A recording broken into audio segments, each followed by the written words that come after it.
In the readings for the 24th Sunday in Ordinary Time, the first reading from Sirach kind of is almost a precursor to a couple of lines in the Lord's Prayer, and essentially says, you need to forgive your neighbor's injustice, lest you not be forgiven by the Lord. It's almost it is a prerequisite, if you will. You can't hold somebody else hostage for the wrong that they've done and expect to be forgiven for the wrong that you've done.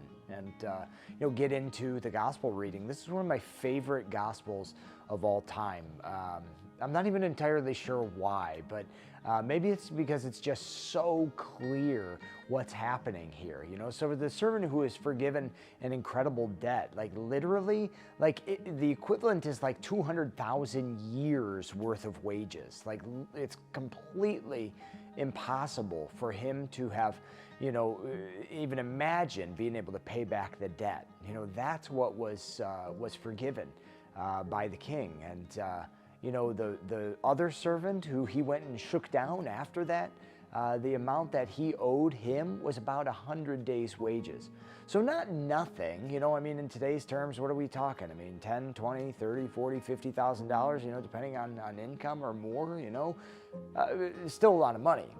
But the difference between 100 days versus 200,000 years, like, holy smokes, like, this guy really didn't understand or didn't really care what the king had done for him in forgiving his debt. And I think that's maybe this is why I like the gospel so much, because it just cuts straight to the heart about what it's like for us when we get so frustrated with other people, in the wrongs that they've done. Like, God forgave us an immeasurable debt, immeasurable. There was no way we could have paid it back. And he forgives us because we asked him to.